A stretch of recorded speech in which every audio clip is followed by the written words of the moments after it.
আসসালামু আলাইকুম। কেমন আছেন বন্ধুরা? আমিও আলহামদুলিল্লাহ ভালো আছি। আজকে আমি আপনাদেরকে লাউ মাছ রেসিপি দেখাবো।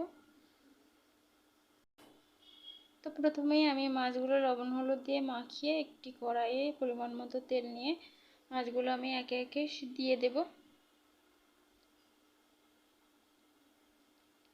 আমি চার পিস বড় মাছকে কেটে আমি 8 পিস বানিয়ে নিয়েছি, কারণ মাছগুলোতে মশলা ঢুকতে সুবিধা হবে। তো একে একে আমি দিয়ে দিচ্ছি সব মাছগুলো। আমি এখানে পাঙাশ মাছ নিয়েছি, আপনারা যে কোনো মাছ নিতে পারেন।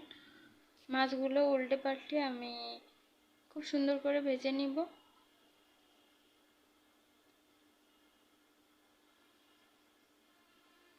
দেখুন মাছগুলো লাল হয়ে গেছে। এখন আমি মাছগুলো নামিয়ে নিচ্ছি। আর লাউ রান্না করতে আজকে আমি নিয়েছি 3টা পেঁয়াজ, 2টা রসুন এবং 7টা কাঁচামরিচ, হাফ চামচ জিরা, 3টা এলাচ। তো সব উপকরণগুলো আমি বেটে রেখেছি এবং আরেকটা কড়াইয়ে আমি সব বাটা মশলা দিয়ে কিছুক্ষণ ভেজে নিচ্ছি।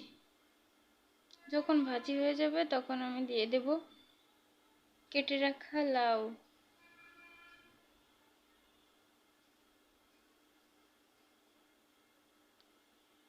আর আমি একটু হালকা পানি দিয়েছি যেন মশলাটা পুড়ে না যায়, তার জন্য।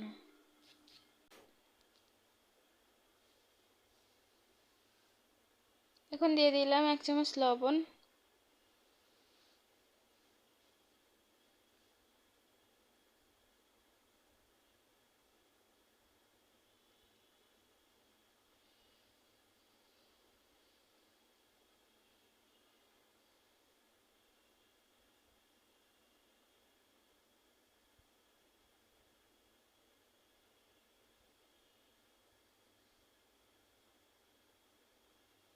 দিয়ে দিচ্ছি 1 চামচ হলুদ। এখন সব মশলা এবং লবণ হলুদের সাথে আমি লাউটা মিশিয়ে নিয়ে ভালোভাবে কষে নেব।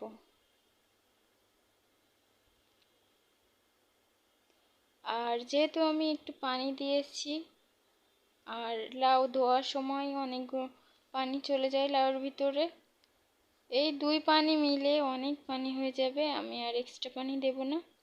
দেখবেন কষাতে কষাতে কত পানি বের হয়।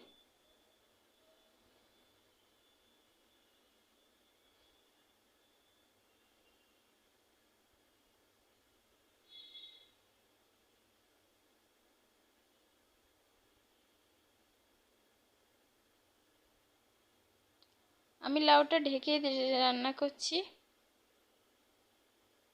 এতে সিদ্ধ হতে সুবিধা হবে।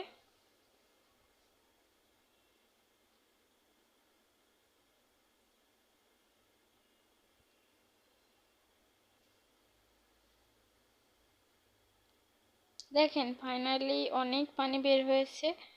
আর এর ভিতরে আমি দিয়ে দিচ্ছি মাছগুলো। একটু ঝোল কমে আসলে আমি দিয়ে এটা নামিয়ে নেব।